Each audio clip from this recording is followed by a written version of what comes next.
This clip is brought to you by VegasWinners.com. Get expert sports betting advice from some of the best handicappers in the world. Head on over to VegasWinners.com and win yourself some money. And ultimately, the UWF was sold to Jim Crockett on April 9th, 1987. And then 2 days later, they had a super blast at the Superdome show.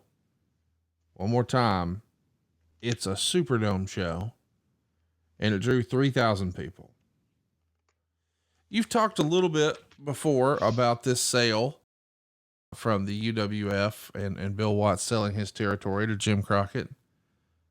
Catch us up about when you first heard that, hey, things are bad and money's down and towns are upside down. You were there for some of that, and I think you were even in proximity when the sale happened. Just take us through the end of Bill Watts' run here. First, I have to dispel the rumor of the oil crash and that's why the business went down. There was an oil crash. Businesses were going down all over the place. However, I think that the business decisions that were made to go national are what took the company down. Instead of taking care of our home base, where you have control over things and the audience knows you've spent all this time building up an audience, and now you're going to go and take it to Chicago or LA or San Francisco, Minneapolis, New York, because you wanted to be like Vince. Yeah. That's the wrong reason to do business. And it's the wrong way to do it because they weren't established. But they would spin the ratings, the Arbitron ratings of syndicated television, and say, look, on this channel, we're number one. Okay, on that channel at 2 o'clock in the morning on a Wednesday morning, yeah, you're number one. Yeah. Because whatever. They would spin everything to make it positive, which everybody does. I get that. But you were lying to yourself. Yeah. And the expansion, going and spending all the money on trans and getting talent across the country in new buildings, unfamiliar buildings, where your TV isn't as strong as what it used to be. Now, you got 200 people in Irvine, California, wherever the hell you're running. You got 300 people in Chicago. You're going up into Sonoma Valley, and you're drawing 180 people and shit like that. And you're running them. You're running these at this huge loss, and it was just taking so much money out of them. We're going to go to New York. Right. That's where we're going to make the money. Died everywhere they went. And in that process, they lost focus on their base. Because as we're going to promote to the world, we're going to promote out here. In the past, the reason that Vince couldn't break in to the Mid-South area, Mid-South was one of the very few areas that Vince didn't come in and just take hold of, was because we concentrated on what we were doing in our area. And we kept him out. We fought him. Well, now we're going to fight him on his turf. Yep. And he's like, this isn't a fight. He didn't even care. He did nothing to combat it. And we lost what we had back at home. So to me, it wasn't the oil crash. It was bad business decisions that ran it into the ground and made it worth nothing. The sale was something that, you know, Jim would sit in his office, and it was an open office, and you could hear Jim talking to different people. Like, you heard him talking to Vince and heard him talking to Crockett and different people. Yeah, we got this. Our ratings are number one, and we got this and Arbitron and that and here, and very arrogant, very Jim was selling, man. Yeah, Jim was selling from he didn't want to look weak. You don't want to try to say, oh boy, everything sucks. Could you give us some money? That's not going to work. So instead, he probably tried to toot the horn a little bit. And for those that didn't know Jim, if you know Jim, you know where Jim's coming from. But to people like Vince and like that, it's like, who the fuck is this fucking arrogant motherfucker? His numbers aren't shit.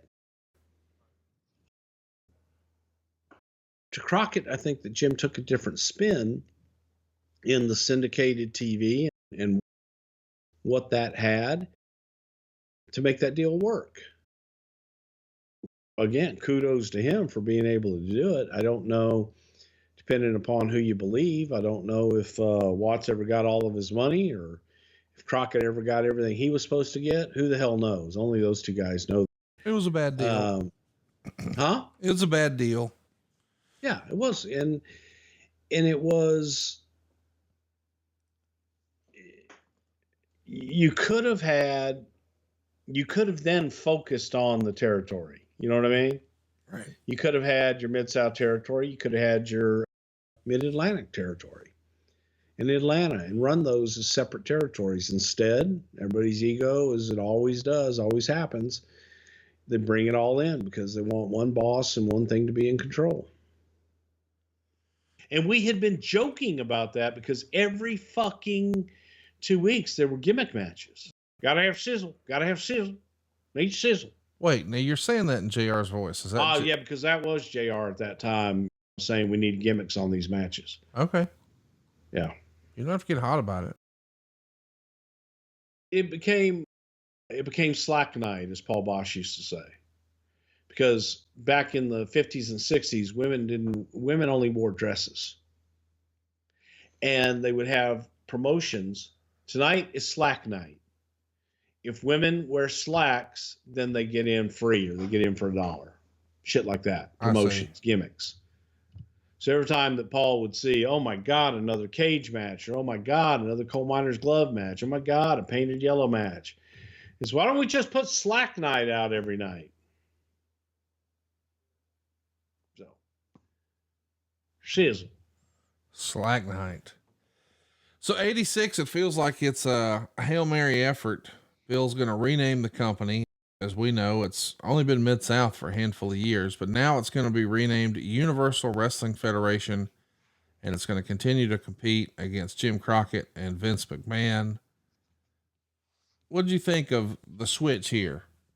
We're not the World Wrestling Federation. We're the Universal Wrestling Federation.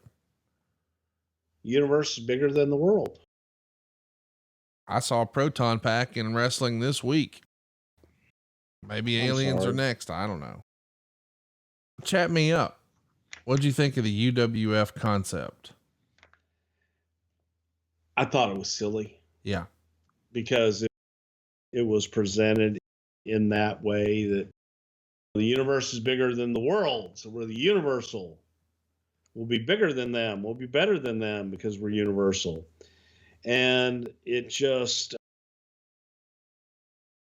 did not work, man. Was it obvious to you in 86 that this thing ain't going to last?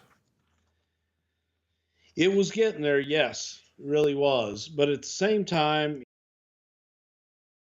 Terry Taylor had been brought in as booker for half a minute. I think he lasted maybe 3 weeks before he got fired. And well, let's talk through that. Do you think he didn't want to be in that spot? Did he not think he was done with the in-ring? Did he think it would be different than it was a hard working with Bill, or did he just suck? No, he just sucked. He had no people skills. Okay. He had no people skills, and Terry wanted to be in that position big time. But Terry also wanted to perform, and Terry also just didn't have good people skills at that time. So it was little things like Murdoch quitting, and because he hated Terry, and guys just Bill Eadie giving his notice, and nobody wanted to work with him. It was like, yeah, no, I'm not doing this, not going through this one with you, Bill. And then he was let go, and Ken Mantell was brought in, and then the rest, as they say, is history. But I enjoyed working with Mantell. I thought that Kenny was creative and had a good way about him as far as laying things out. But as I go through the programs here, thumbing through them of 1986, and see and Eddie Gilbert and the Sheep Herders and Buzz Sawyer. Wow. It was ugly. It was ugly. In 86, you've got Sting, the Ultimate Warrior, Fantastics, Steve Williams. Of course, we would even see Ray Traylor and Terry Gordy. It's an interesting little series of champions and what have you here in the UWF, but eventually the downturn of the economy, I think, is what's really blamed on Watts' territory starting to go belly up. He was trying a syndicated network. He's losing stars left and right to both the WWF and Jim Crockett Promotions. What all did you do with the company? You sort of laid out the whole town scenario there, and you did ring announcing. Any other duties that you had here with Mid-South? Yeah, I mean, from obviously in Houston, which Bill owned part of, I ran all of Houston, did everything there. But also for Mid-South, we did the merchandising. So we did all of their concession sales and their mail order merchandising, handled all of that out of the Houston office. Then I would go and do TV, and I would do the interviews for all of the individual markets and also ring announce. And I would help them write TV. I would sit in with them when they wrote TV on TV days and go over what we were doing on the television shows. During the week, sometimes when I would go to Tulsa, would sit in on booking meetings and what have you. So I ran the gambit of things. I was going to, at one point before the sale, I was tinkering with moving to Dallas and being in the office there in Dallas and Las Colinas. And I really don't even know what the hell I would have been doing then, other than working with Jim Ross and some different things. But I think the most fun I had was probably working later on with Ken Mantell, Eddie Gilbert, and a lot of the bookers and guys that came through, and the friends that I made. One last one, then we'll get to some fan questions and we'll get out of here. What, if any, lasting legacy do you think Mid-South has left on wrestling? Wow. I think if you look at guys like Hacksaw Jim Duggan, JYD, I'll put DiBiase in that category too. Some of the greats, Magnum TA, that was really groomed there till he went to the Carolinas and was going to become the man. I think that's what the audience will remember, those big stars. Good episodic television. Hey, it's Conrad Thompson. Thanks for checking out the podcast here on YouTube. Be sure to hit the subscribe button and the notifications bell so you get a notice anytime we upload some new content. And go save yourself some money right now. If you're in a 30-year loan or you have credit card debt, it's not a matter of if I can save you money. It's a matter of how much. Find out right now for free at SaveWithConrad.com.